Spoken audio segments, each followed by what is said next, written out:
retomar o nosso desenvolvimento da ideia de consagração. Então, amados, paramos na ideia de que, para que possamos verdadeiramente andarmos conforme o querer do Senhor, em retidão, em santidade, em apreço aos desígnios do nosso Pai Celestial, paramos para formatar essa ideia de consagração, meus irmãos e minhas irmãs. E nós podemos observar que uma vida consagrada é uma vida dedicada. A nossa vida carece, para respondermos às compaixões ou às misericórdias de Deus, a nossa vida carece de um andar em consagração.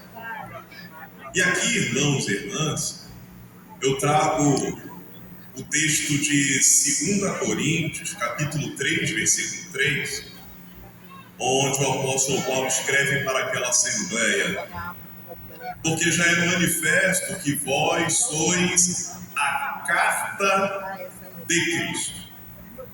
Amados irmãos e irmãs, o mundo não lê a Bíblia. O mundo não medita na palavra do Senhor. Contudo, o mundo lê eu e você.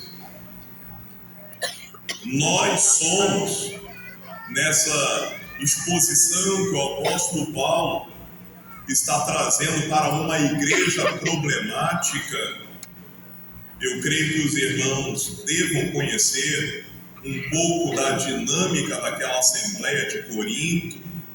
Aquela igreja de Corinto era uma igreja complicada. Era uma igreja complexa, meus irmãos e minhas irmãs. Primeiro porque aquela igreja, ela era rica em palavra de conhecimento. Ela era rica em palavra de sabedoria. Não faltava naquela assembleia de Corinto nenhum dos dons. Não faltava. Então pense num culto pentecostal. Pense num culto, numa reunião em que havia manifestação dos dons espirituais. Pense num culto, irmãos e irmãs, em que tinha uma palavra de sabedoria, em que havia conhecimento, em que havia visão, em que havia revelação, em que havia línguas, em que havia interpretação de línguas. Essa era a igreja de Corinto. Porém, mesmo ela sendo rica na manifestação dos dons, era uma igreja que não vivia tal manifestação dos dons na sua vida prática. O culto era uma bênção, mas a vida não condizia com o que acontecia no culto. Conseguem entender essa diferença? No culto, os ministros operam. No culto, os vasos se manifestam. No culto, há uma graça de Deus. Mas acaba o culto, o que acontecia naquela igreja? Rebeldia. Aquela igreja, aquela assembleia de Corinto, ela contestou a autoridade do apóstolo Paulo. Ela se rebelou contra o homem que plantou a igreja. Se rebelou contra a liderança, irmão. Veja, uma igreja que tinha todos os dons, mas uma igreja que não vivia a prática dos dons. Uma igreja que acabava o culto, havia divisão.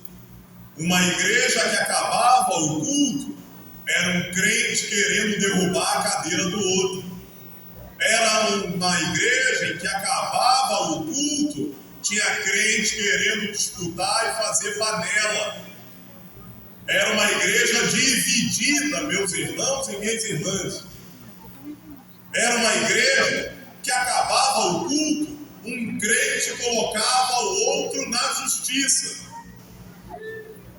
Compreende como era a igreja de Corinto? Era uma igreja em que acabava o culto, meus irmãos e minhas irmãs, e um filho tinha relações com a sua madrasta, traindo o seu próprio pai. Vocês têm noção do que é isso? Isso tudo dentro da igreja. E o apóstolo Paulo vem trazendo uma carta exortativa para ajustar o caminhar daquela assembleia. Aquela assembleia precisava de ajustes. Aquela assembleia precisava da manifestação da palavra.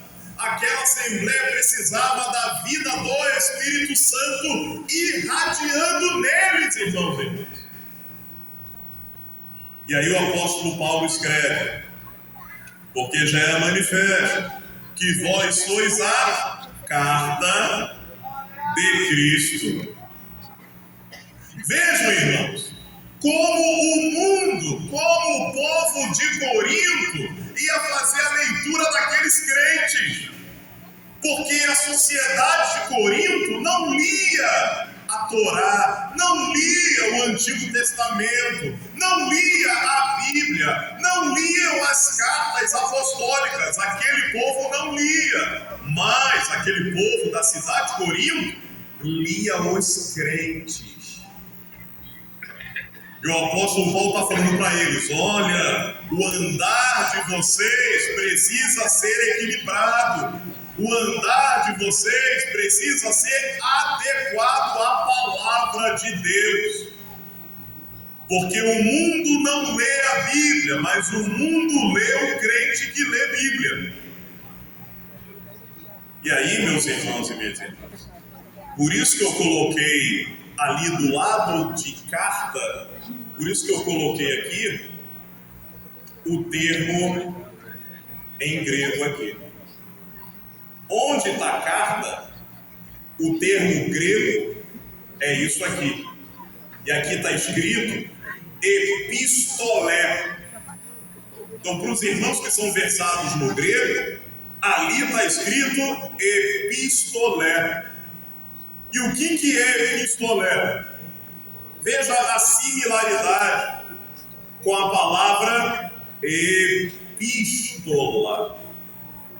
Veja, nós temos como texto base a epístola aos Romanos.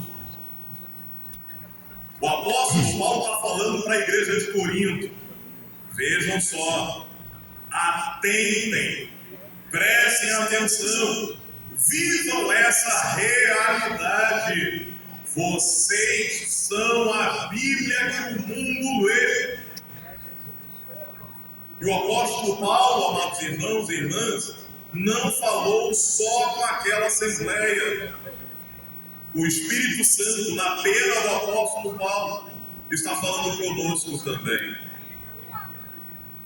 Eu sou uma epístola. Você é uma epístola. Nós somos uma epístola, meus irmãos e minhas irmãs. O que isso implica? A nossa vida deve ser uma vida de que a Bíblia deve ser externa em nossa jornada. Já repararam que tem pessoas que quando fala que não, eu quero comprar isso aqui, porque eu sou da igreja, eu quero comprar para a igreja. E aí as pessoas falam: olha só, eu não faço negócio com crente, porque eu confiei e o crente me deu golpe.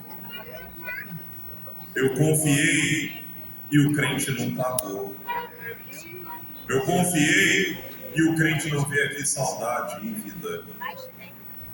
O mundo nos lê, meus irmãos e minhas irmãs. E qual é a leitura que o mundo tem feito da nossa vida?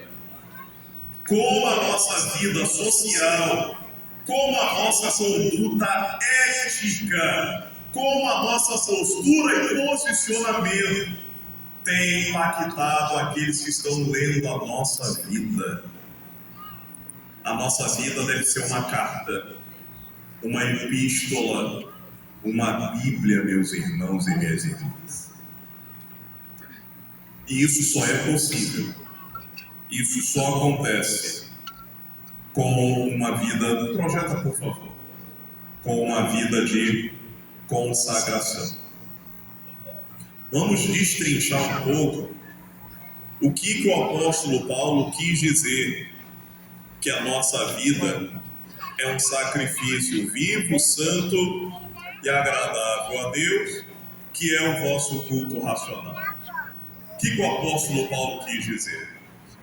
Eu grifei aqui, amados irmãos e irmãs, 4 palavras no versículo 1 e 3 palavras no versículo 2 do capítulo 12 de Romanos, para nós nos atermos e fundamentarmos a nossa conduta, a nossa ética, a nossa prática.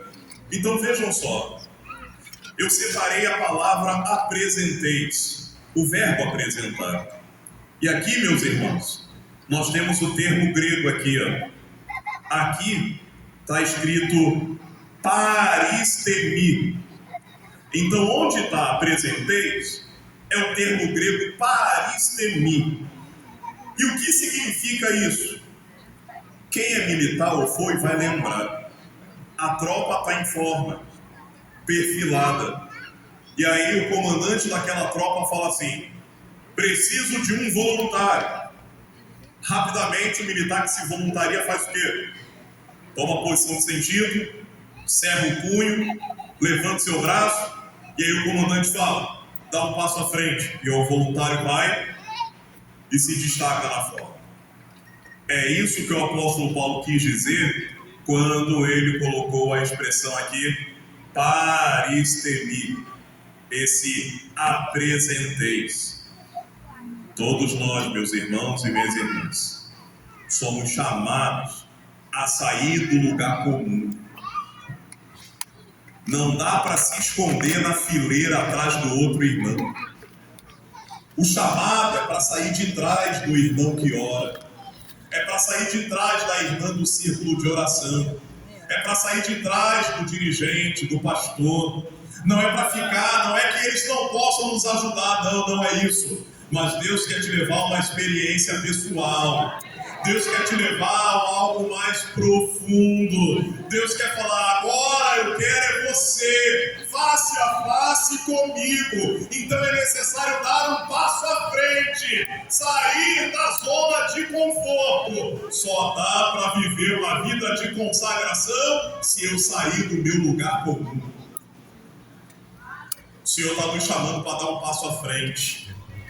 O Senhor está nos chamando para dar um passo de coragem, para que eu possa ter uma vida de consagração, para que o mundo possa ver Cristo em mim. É necessário sair da fileira, é necessário se destacar, é se apresentar. O Senhor está chamando homens e mulheres corajosos, homens e mulheres que sabem que são fracos, que sabem que têm necessidades, meus irmãos e minhas irmãs, mas não é na nossa força, não é na nossa habilidade. Nós avançamos pelo poder do Espírito Santo de Deus. Nós não confiamos na nossa sapiência, na nossa sabedoria, nos livros de teologia que nós lemos. Nós não confiamos nisso. Nós não confiamos no nosso diploma. Nós não confiamos na cadeira que a gente ministra. Nós não confiamos se nós somos cátedras. Nós não confiamos no nosso diploma da escola Vila Lobos, na nossa voz afinada. Não, mas confiamos é no Senhor dos Exércitos. É Ele quem vai à frente, é Ele quem capacita os crentes, é Ele quem faz com que os crentes possam ser voltados à vontade dEle. É Ele. Mas qual é a nossa responsabilidade? É se apresentar. É dar um passo à frente. Depois de dar um passo à frente, próxima palavra, sacrifício. É o termo grego aqui, ó, dousia. Quem disse que só tem sacrifício na lei? Quem disse que só tem sacrifício no Antigo Testamento? Estamos no tempo da graça. Estamos no Novo Testamento. E Deus exige um sacrifício. Só que hoje não são mais animais. Hoje a gente não pega mais 2 rolinhas. Hoje a gente não pega mais um carneiro. A gente não pega mais um novilho, um boi. Não. Esse sacrifício agora sou eu e você. Só que não é de sangue esse sacrifício. É um sacrifício de alma. A nossa alma precisa ser sacrificada nesse sentido. Porque o termo dousia, que onde foi traduzido por sacrifício, significa uma vítima. Vítima para quê? Para ser executada. O meu eu tem que morrer. O meu ego tem que ser exterminado. Eu tenho que viver aquela dinâmica que o nosso Senhor Jesus nos ensinou na oração de Mateus, capítulo de número 6. A oração sacerdotal. Seja feita a tua vontade. Se fizer a minha, glória a Deus. Mas isso não é regra. A regra é: seja feita a tua vontade. E às vezes a vontade do Senhor é nos levar onde não queremos ir. Para que nós possamos ser na terra um reflexo de quem Deus é no céu, às vezes Ele nos leva ao vale da sombra da morte. Já repararam no Salmo 23? Salmo 23 é maravilhoso, irmãos. Porque ele começa com graça. Ele começa com resgate. Ele começa com cuidado do pastor. O pastor nos pega, nos leva a pastos verdejantes, nos faz deitar em águas tranquilas. Que maravilha! Se o salmo acabasse aí, irmãos, estava lindo. Mas o pastor que cuida, o pastor que apacenta, agora ele é o pastor que é guia. E agora esse pastor que me alimentou, que acalmou a minha alma, que trouxe de volta a minha alma, que alegrou o meu coração, agora esse pastor fala: está tudo bem com você? Está alimentado? Está nutrido? A paz reina no seu coração? Sim. Agora esse pastor se torna pastor guia. Aí ele fala assim: então agora me segue. Para onde ele nos leva? Ele nos tira da zona de conforto.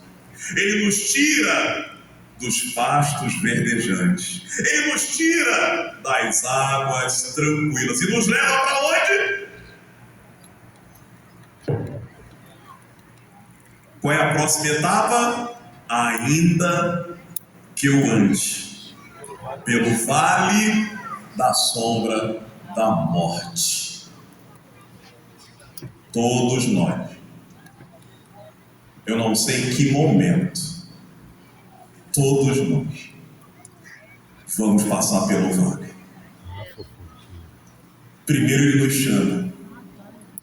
A acalma o nosso coração, nos abraça, tira os carrapichos, nos alimenta, faz a gente deitar naquele som de água tranquila, nos traz paz, devolve o nosso espírito, Devastéria. E quando estamos fortalecidos, agora ele fala: vem comigo. Quero te levar a lugares que, se você tivesse naquela condição inicial, você ia morrer. Mas agora você foi nutrido para superar. Você foi alimentado para passar pelo vale. E você não vai ficar lá. Por quê? Porque Ele está conosco. Tu estás comigo. Eu não sei qual fase você está. Está na fase da engorda ou se está na fase da provação.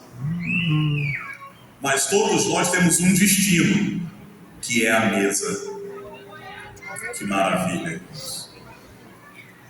A mesa nos espera. A mesa dos vencedores. A mesa dos que perseveraram. A mesa dos que venceram. A mesa dos que avançaram, irmãos. E na mesa tem algo maravilhoso. Tem um cálice, irmãos, na mesa. E qual é a dinâmica desse cálice? O salmista fala: o meu cálice, por que transborda? Porque os irmãos sabem, os judeus, eles vão festejando. Os irmãos sabem, o casamento não dura um dia, não são 5 horas como o nosso casamento. O casamento dura um dia, dura 2, 3 dias, 7 dias de festa. Como, amados irmãos e irmãs, alimentar o povo por 7 dias? Um dia, um momento, tem que mandar o povo embora. Por quê? Porque vai acabar o vinho. Mas olha nessa mesa. Olha na mesa do pastor, que agora ele já foi o pastor que apacenta, ele já foi o pastor que guia, e agora ele é o pastor anfitrião que recebe. E o que esse pastor anfitrião faz? Pode sentar na mesa, porque o cálice aqui transborda, porque o cálice aqui nunca fica vazio, porque o cálice aqui sempre está cheio. O que o salmista quer dizer? Que aqui a festa não acaba. Eu não quero que você vá embora, por isso que o cálice transborda, nunca vai faltar, irmãos. É a mesa da eternidade, é a mesa que nós vamos estar com Ele, é a mesa que nós vamos desfrutar de um tempo de eternidade, de gozo, de alegria, de satisfação, de suficiência de Cristo.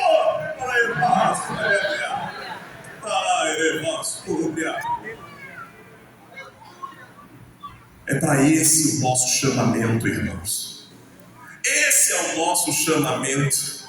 Projete, por favor, senão o tempo vai me apertar. Culto, amados irmãos. Próximo termo que eu marquei: culto. Aqui nós temos o termo latreia. Latreia. O que é latreia, irmãos e irmãs? É um serviço de alguém que é especialista. É um termo para alguém que é técnico em alguma coisa. É isso que é latreia. Nós somos o que, irmãos? Peritos. O apóstolo Paulo está falando que nós, a igreja, nós somos o que? Técnicos, especialistas. Nós somos mestrados, doutorados, pós-doutorado. Em quê? Em adorar o Senhor. Adoradores por excelência. E essa adoração, irmãos, ela não está restrita a 2 horas de culto. Muitas das vezes a gente usa um jargão e a gente fala assim, quando vai começar o culto: amados irmãos e irmãs, a paz do Senhor, vamos entrar na presença de Deus. A gente não entra, irmãos. Nós já estamos. O tempo todo. O dia todo. 24 horas. 7 dias por semana. 365 dias. Nós já estamos na presença. Por quê? Porque nós somos especialistas em adoração. Então a gente não entra na presença dele quando passa por essas portas, não. A gente já está na presença dele quando a gente de manhã foi para o trabalho. Quando a gente de manhã pegou a condução do trem, o BRT, quando entrou no seu carro, quando se deparou com seus colegas de trabalho, na faculdade, na escola. Nós já estamos na presença dele. Por quê? Nossa vida é um culto. E o mundo tem que ver isso. Então, como é a nossa relação com os outros? Os outros que estão ao nosso redor conseguem ver que a nossa vida é um culto? Conseguem perceber que nós somos especialistas? Que nós somos latreia? Conseguem perceber? Se não percebem, nós precisamos endireitar as nossas veredas. Há um tempo, um chamamento, um tempo de vida no altar. Porque o mundo tem que ver Cristo resplandecendo na nossa jornada. Projete, por favor. E esse culto, ele é racional. É o termo lógicos. É o termo grego lógicos. Não lembra uma palavra em português esse termo? Lembra? Lembra a palavra lógica. O que é lógica, amados irmãos? Eu acho que esse contexto todo mundo percebe. Eu estou de azul. E aí alguém pode perguntar: você está de azul? Vou falar o quê? Lógico. Por quê? Isso é evidente. É notório, é claro. Eu estou de azul, então não precisa nem perguntar. É lógico, está claro, transparente que é lógico. Está na cara. Como isso se aplica na nossa vida? Porque o nosso culto, ele é racional. O nosso culto, ele é lógico. E como isso funciona, meu irmão e minha irmã? Funciona na medida em que, se eu sou um especialista em adoração, as pessoas, quando me olham, elas têm que chegar a um consenso lógico. Elas têm que fazer uma conta, uma matemática e chegar a uma conclusão lógica. E que conclusão lógica é essa quando olham para a minha vida? É um adorador. Estamos distantes ou estamos perto dessa lógica? Olham para mim no meu trabalho. Como as pessoas me enxergam? Qual é a leitura que os meus vizinhos fazem? Qual é a leitura que a minha família faz quando eu chego naquela festa? Será que olham assim: chegou aquele crente? Crente meio diferente, né? Ou como as pessoas falam, vou usar um jargão aqui popular: o crente 7-1, né? Do Paraguai. Obrigado, meu irmão. Crente do Paraguai. Crente de Norex. Esse é dos mais antigos, né? Esse é dos mais antigos. Crente de Norex. Ó, o pastor Wellington sabe. Parece, mas não é. Precisamos ter uma lógica comportamental, postural, de conduta, para que as pessoas cheguem a uma conclusão lógica da nossa vida, de que nós somos homens e mulheres de Deus. E aqui, amados irmãos, o versículo de número 2, para a gente avançar e concluir com graça. Conformeis mundo e transformai-vos. Conformeis é um termo meio grande aqui, meio estranho, mas vamos ler. Aqui no grego, irmãos, onde está conformeis, é o verbo suschematizo. É isso que está escrito aqui. Suschematizo. O que significa isso, irmãos? Entrar numa forma. Então veja a instrução apostólica. E não, vamos mudar a palavra aqui. E não entre na forma. Porque o mundo tem uma forma, meus irmãos. E o mundo tenta fazer com que a minha vida e a sua vida entre nessa forma mundana. Mas não cabe para nós. A nossa ética não condiz com essa dinâmica no mundo. Nós não entramos na forma do mundo. E aqui é interessante que mundo, o termo mundo aqui no grego, não é cosmos. A palavra comum usada para mundo, mundo criado, ordem existente, o mundo natural, o termo comum é cosmos. Mas aqui não é cosmos.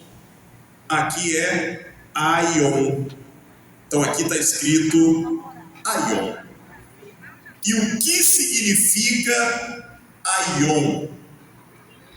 Significa era, tempo, período, fase, estação.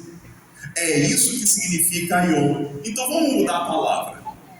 E não entre na forma deste tempo, período, era, ideologia. Quais as ideologias que estão pregando hoje por aí no mundo acadêmico e trazendo para o mundo social?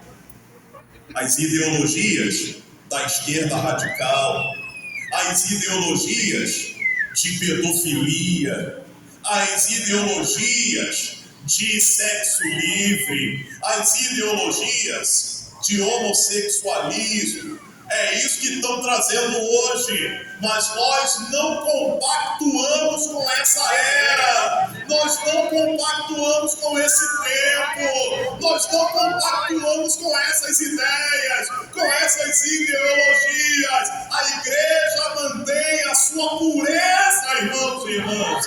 Isso não entra no seio da igreja.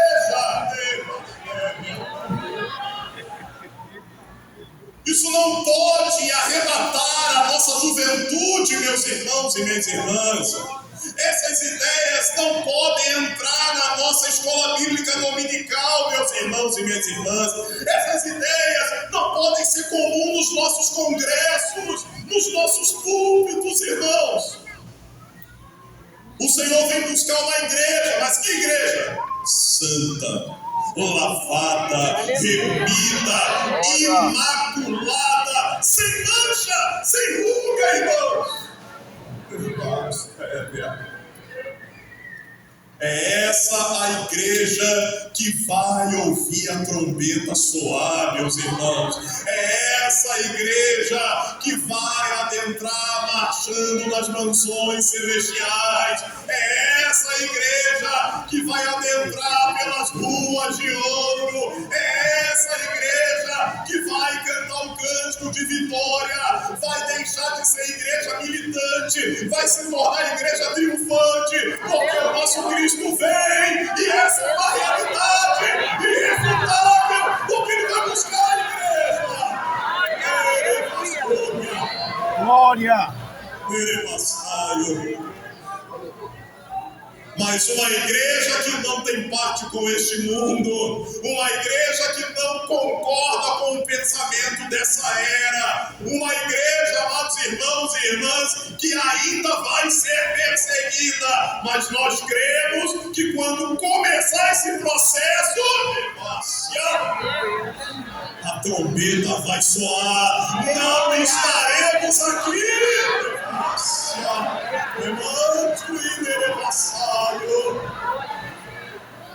Estaremos com Ele, estaremos com Ele, mas enquanto militamos nessa terra, não podemos recuar, irmãos. Glória a Deus. Precisamos manter a firmeza, não porque somos fortes, mas porque o Deus ao qual nós servimos, Ele é onipotente, Ele é onisciente, Ele é onipresente, Ele é eterno, Ele é imutável, Ele tem seus atributos incomunicáveis, Ele basta-se em si mesmo, é a deidade que Ele tem, Ele não precisa de nada e nem de ninguém, mas ainda assim no seu conselho eterno Ele te chamou, meu irmão. Mesmo sem precisar de mim, Ele me chamou. Mesmo sem precisar de você, Ele te chamou. Porque o Senhor basta-se em si mesmo. Mas no seu conselho eterno, a Trindade resolveu nos chamar. Que privilégio, irmãos! Que privilégio!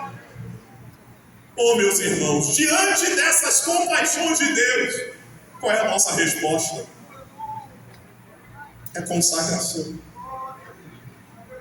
Não tem outra resposta. Projete, por favor. Não tem outra resposta.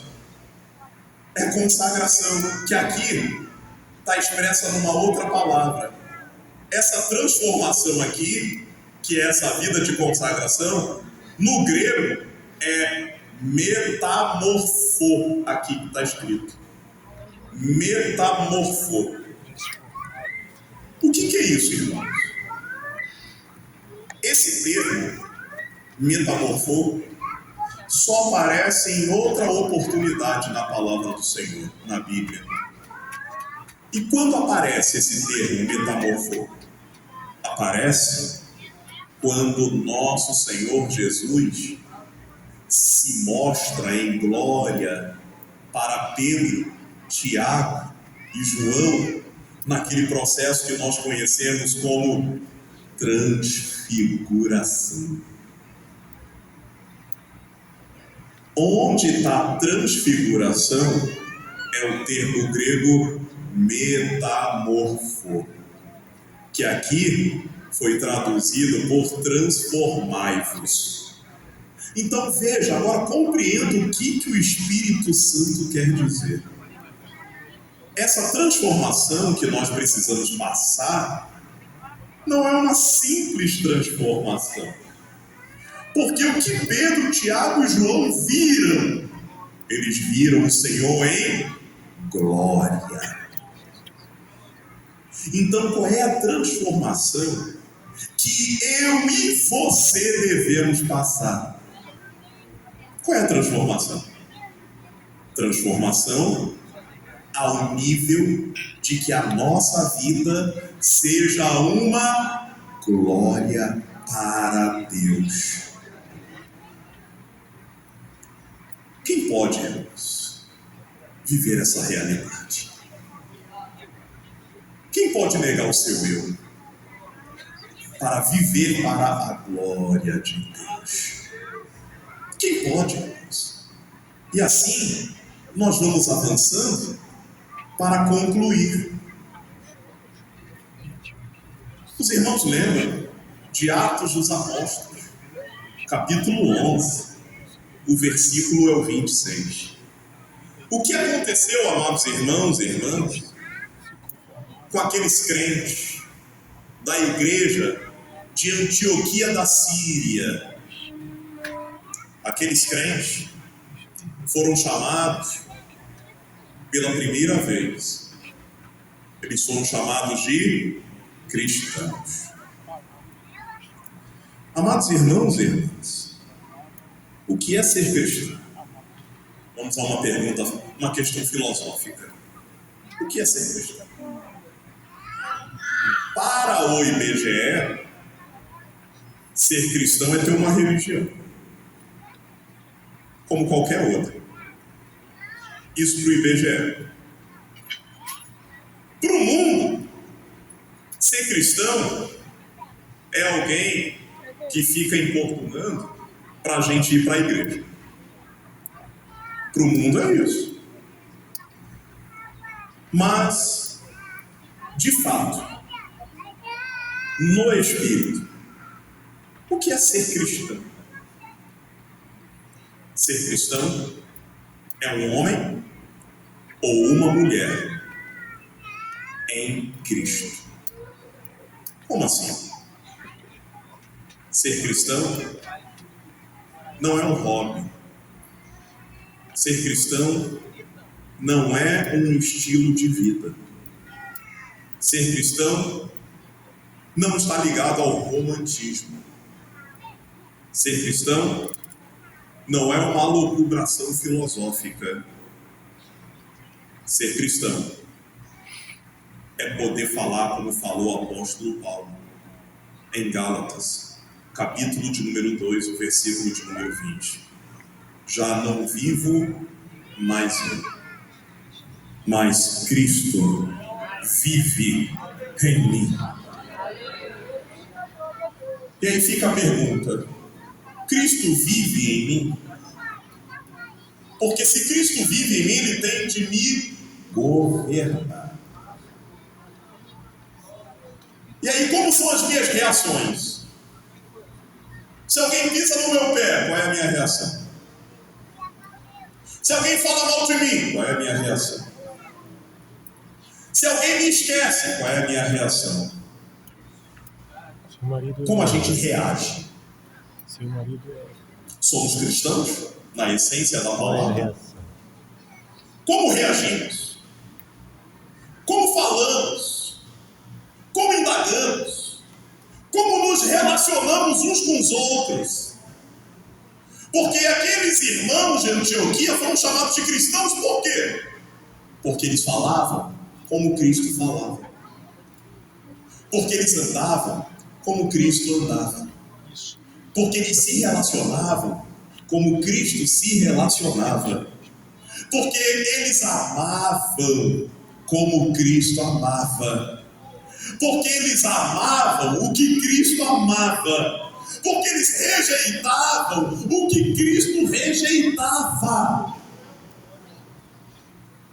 Por isso, eles foram chamados cristãos. Nós amamos o que Cristo ama. Nós rejeitamos o que Cristo rejeita. Nós andamos como Cristo anda. Nós reagimos como Cristo reage. Como reagimos, irmãos? Como o mundo nos lê? Quem nós somos quando saímos do ambiente eclesiástico? Quando saímos das questões das nossas funcionalidades aqui no corpo? Quando eu tiro o terno e não sou mais o pastor Bruno, mas eu sou o Bruno funcionário, o Bruno trabalhador, o Bruno vizinho, o Bruno professor, como eu sou. Ou será que a gente faz como Naamã? Uma capa, uma armadura, para todo mundo, ele é general. Mas dentro de casa, a lepra aparece. Como nós somos, meus irmãos e minhas irmãs? Quem nós somos, meus irmãos e minhas irmãs? Qual é a ética que rege a nossa vida, meus irmãos e minhas irmãs? E aqui, queridos irmãos e irmãs, nós avançamos para finalizar. Tem quanto tempo, meu senhor? 5. Glória a Deus. Deus é bom. Amados irmãos e irmãs, em relação à ética e à nossa postura, Vamos a alguns dados técnicos do Instituto Brasileiro de Geografia e Estatística, o IBGE, para a gente fazer uma breve análise do que é ética cristã. E aqui a gente finaliza. Meus irmãos, pelo último censo, o último censo foi o de 2022. Pelo último censo, nós somos aproximadamente 27% da população brasileira. Esses somos nós. Vamos chamar assim, o nicho chamado evangélico, o nicho chamado gospel. Nós somos 27%. O que dá mais ou menos, temos um outro dado ali, 65 milhões de pessoas. É muita gente? É muita gente. Porque olha só o paralelo que eu fiz. É a população de muitos países. França, Itália, África do Sul, Colômbia. É a população desses países, irmãos. 65 milhões de pessoas. Imagine uma Inglaterra só de evangélicos. Imagine. Nós somos muitos, irmãos. Nós somos muitos. Mas qual é o paralelo em relação a esse número que nós somos no Brasil? O paralelo é o seguinte: desses 65 milhões, quantos vivem segundo Atos 11:26? Desses 65 milhões, quantos são de fato cristãos? Quantos de fato estão em Cristo? Quantos? E aí eu trago um exemplo da história da igreja. Não sei se os irmãos têm apreço, eu gosto muito de visitar a história da igreja para tirar ensinamentos. E sempre que eu faço uma visitação à história da igreja, eu sempre me sinto envergonhado.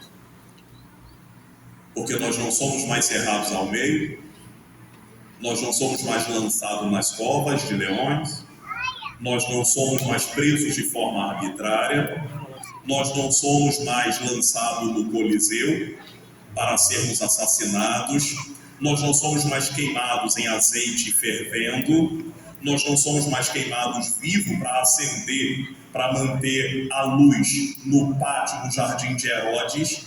Nós não somos mais. Nossos irmãos do passado pagaram preço de vida para testemunhar quem Cristo é. E qual o preço que nós temos pago com toda a liberdade que ainda desfrutamos no nosso país? Então isso me faz refletir e pensar que tipo de nível eu sou em relação a ser cristão. E aí, irmãos e irmãs, eu trago um dado histórico. Século XVI.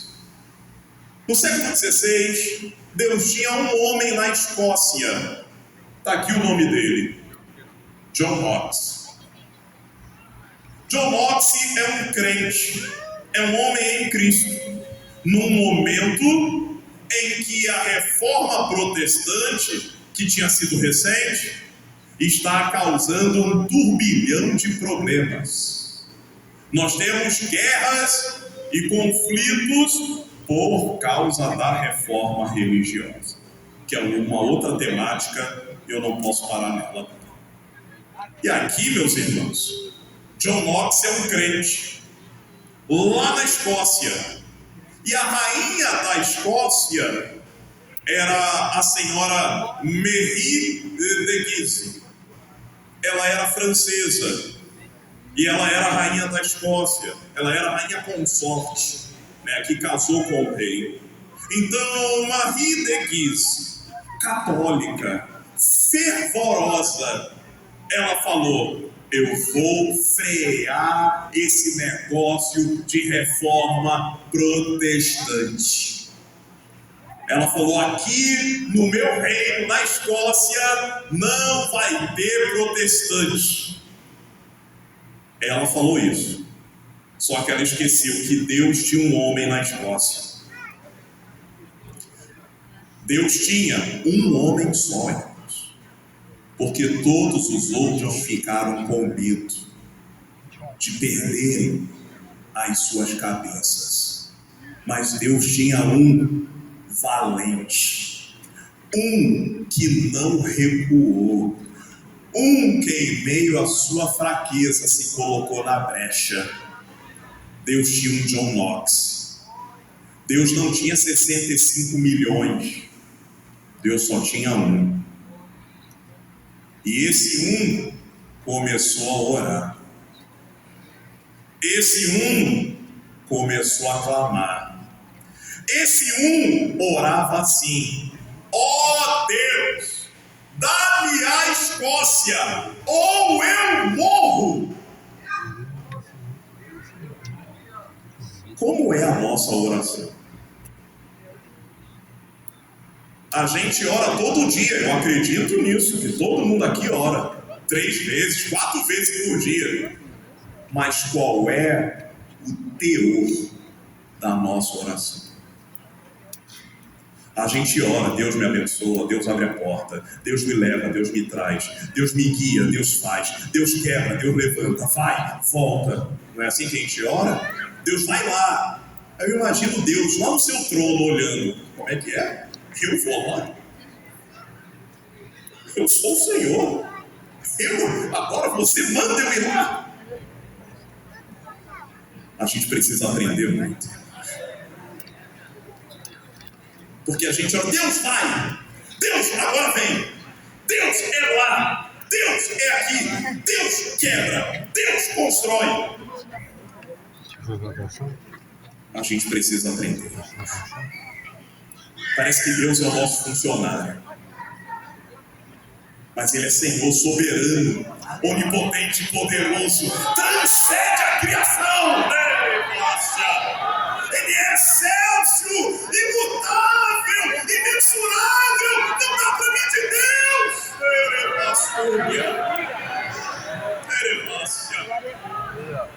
Qual é o teor da nossa oração? A gente ora todo dia, mas às vezes a gente ora só para o nosso umbigo. Deus me abençoa, Deus me livra, Deus me guarda, Deus me levanta, Deus me abate, Deus me leva, Deus me traz, Deus arrebenta, Deus reedifica. A gente ora só olhando para o nosso umbigo. Mas a oração de John Knox não era a partir dos seus interesses. Ele estava entendendo e ligado no interesse de Deus. E aí ele clama: dá-me a Escócia, se não morro. E Marie de Guise, a rainha sanguinária, ela não conseguiu deter John Knox. Ela chegou ao ponto de falar uma célebre frase. Ela disse, perto do final de sua vida, ela disse: eu temo mais John Knox e as suas orações do que um exército de 10 mil homens.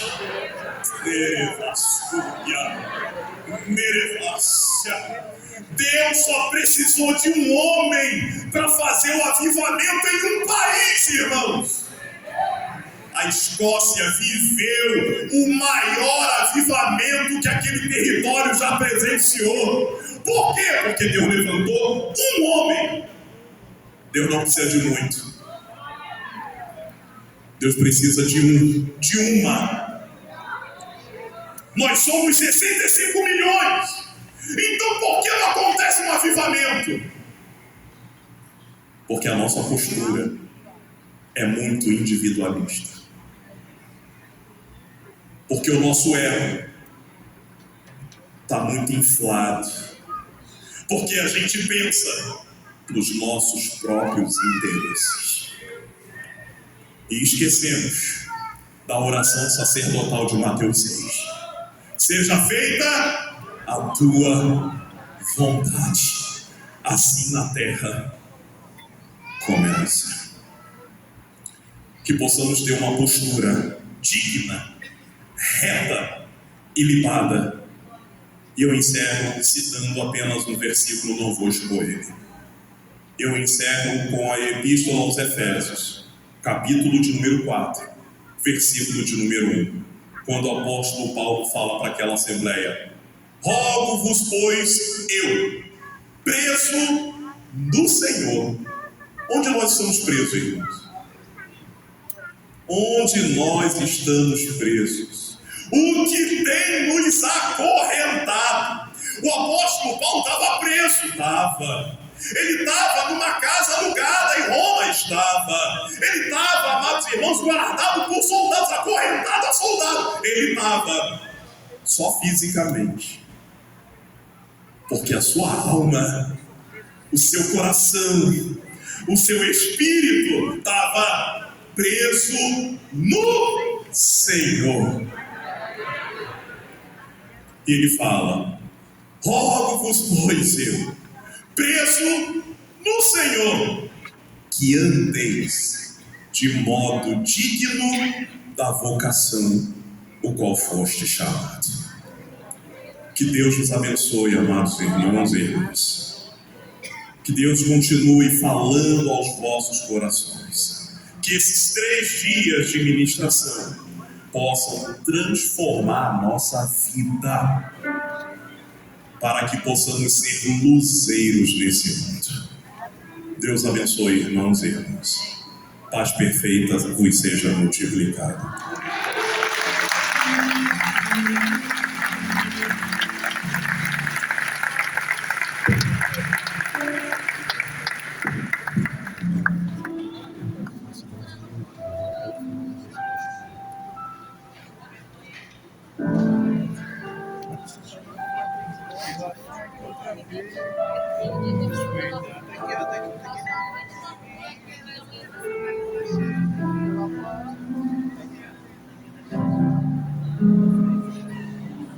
Ao nosso Deus e Senhor toda a honra, a Ele toda a glória. Temos em pé, meus irmãos. Quero o coração estar agradecendo à igreja a participação de todos do campo. Por estar conosco nessa escola. O povo só é destruído quando lhe falta o conhecimento. É o que nós buscamos. Conhecer melhor a Deus. Nós estamos no propósito de servir melhor. Conhecer nosso Deus. Muito obrigado à participação de todos. Muito obrigado, Pastor Deus Segal. Que Deus continue abençoando o povo com esse Deus especial e transmitir conhecimento. É privilégio divino o conhecimento. Quando estou orando agora, agradecendo a Deus e agradecendo todos os obreiros, todos os membros do campo de Santa Cruz de Sebastião, segundo vice-presidente da igreja, está orando a Deus. Você tem um pedido de oração especial? Coloque esse propósito no seu coração de servir melhor a Deus, de conhecer melhor a Deus. Senhor nosso Deus e nosso eterno Pai, glorificado e exaltado seja o teu santo nome, por este dia tão especial na vida da sua igreja, o campo de Santa Cruz, ó Deus, em ação de graças, meu Senhor, por mais uma escola bíblica de obreiros e membros deste grande campo de trabalho, desta feita edição 2026. Queremos agradecer a Ti, ó Deus eterno, pela vida do nosso pastor presidente, pastor José Pedro Teixeira, que tem, ó Pai eterno, durante todos esses anos, são 30 anos, ó Pai, que o Teu servo está à frente deste campo de trabalho, e preocupado, ó Deus, em trazer ao rebanho ensinamentos, conhecimentos, para nos preparar, ó Deus, para esta jornada, para esta carreira que nos está proposta. Te louvamos, meu Deus, pela diretoria do campo de Santa Cruz, pela vida do pastor Nilton Medeiros, coordenador de ensino do campo de Santa Cruz. Te louvamos por cada pastor, missionário, evangelista, presbíteros, diácono, diaconisa, os membros do campo de Santa Cruz, por conservar nos nossos corações o desejo pela sua palavra. Pai eterno, em nome de Jesus, entregamos em tuas mãos o pastor José Maria, o pastor Presley, o pastor Bruno Segal, teus servos, Senhor, que foram usados grandemente pelo teu Espírito Santo, nos trazendo conhecimento, Pai eterno, que vai ser aplicado agora, através do nosso ministério, para alcançar almas no nome do Senhor Jesus, permanecer glorificado. Pai eterno, receba a nossa gratidão por tudo que tens feito nessas 3 palestras do Ebom. Continua, Senhor, trazendo para nós os mistérios da Tua Palavra, através do dia a dia, o nosso culto da família, através dos ensinamentos que recebemos do nosso pastor presidente, através dos ensinamentos que recebemos nas congregações. Meu Deus, que não nos falte a palavra de sabedoria, que não nos falte a palavra de poder. Pai eterno, agora nos conduz em paz e em segurança até os nossos lares, nos guarda, nos livra de todo mal e nos dê uma noite abençoada na Tua presença. Nós oramos agradecidos a Ti por tudo que tens feito, em o nome de Jesus. Amém e graças a Deus. Por as suas cabeças, com os olhos fechados, coloca a mão no coração.